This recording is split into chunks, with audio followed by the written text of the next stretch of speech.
আজ হচ্ছে ১লা মে, আন্তর্জাতিক শ্রমিক দিবস। ১৮৮৬ সনে আমেরিকার শিকাগো শহরে ৩ লক্ষাধিক শ্রমিক রাজপথে নেমেছিল, আন্দোলন শুরু করেছিল তাদের অধিকার ফিরে পাওয়ার জন্য। অধিকারটা কি? সে সময় প্রত্যেকটা শ্রমিকের একটানা ১২ ঘন্টা থেকে ১৬ ঘন্টা পর্যন্ত একটানা কাজ করতে হতো। অর্থাৎ সকাল ৮টায় গিয়ে রাত ৮টা, ১০টা, ১২টা পর্যন্ত একটানা কাজ করতে হতো। এর মধ্যে কোনো বিশ্রাম নেওয়ার সুযোগ দেওয়া হতো না।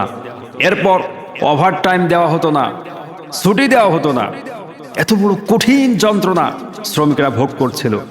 এর প্রতিবাদে ৩ লক্ষাধিক শ্রমিকরা যখন রাস্তায় নামলো, ৩রা মে আমেরিকার তদানীন্তন সরকার এই শ্রমিকদের উপরে গুলিবর্ষণ করে। এই গুলিতে ৬ জন শ্রমিক তারা রাজপথে মৃত্যুবরণ করেন। পরবর্তী দিন মে মাসের ৪ তারিখ পুলিশ এবং সাধারণ শ্রমিকদের মধ্যে তুমুল সংঘর্ষ সৃষ্টি হয় এবং এই সংঘর্ষে ৭ জন পুলিশ এবং ৪ জন শ্রমিক রাজপথে নিহত হন। পরবর্তী দিন সরকার গণহারে শ্রমিকদেরকে গ্রেপ্তার করে এবং ৮ জন শ্রমিক নেতাকে কোনো প্রকার বিচার ছাড়াই তাদেরকে ফাঁসি কাষ্ঠে ঝুলিয়ে হত্যা করে। এই যে শ্রমিকেরা, তারা তো অন্যায় করেনি, তাদের অধিকার আদায় করার জন্য রাজপথে সংগ্রাম করেছিল, কিন্তু তাদেরকে হত্যা করা হয়েছে। একমাত্র ইসলামই পারে এই শ্রমিকদের অধিকার ফিরিয়ে দিতে, তাছাড়া কারো পক্ষে শ্রমিকদের অধিকার ফিরিয়ে দেওয়া সম্ভব নয়।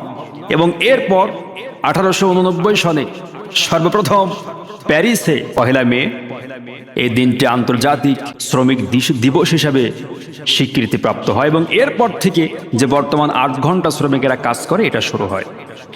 শ্রমিকদের সম্পর্কে হাদিসের মধ্যে এসেছে, ইবনে মাজার ২৪৪৩, মুসনাদে আহমদ ৮৮৩ এবং বাইহাকি ১১,৪৩৭ নম্বর হাদিস। আবু হুরায়রা থেকে বর্ণিত, রাসূল করিম সাল্লাল্লাহু আলাইহি সাল্লাম বলেছেন, আতুল আজিরা আজরাহু ক্বাবলা আইয়া জিফান আরাকুহু। নবীজি বলছেন যে শ্রমিকের অধিকার কেমন ছোঁজে না পৃথিবীর মানুষ। একজন শ্রমিক, সে কাজ করেছে, তার গায়ের ঘাম শুকিয়ে যাবার আগেই তার পারিশ্রমিক তুমি পরিশোধ করে দাও। কত বড় সুন্দর বক্তব্য! এই বক্তব্য আমার আপনার রাসূল ছাড়া আর কে দিতে পারে? শ্রমিকের অধিকার ইসলাম প্রতিষ্ঠিত করেছে।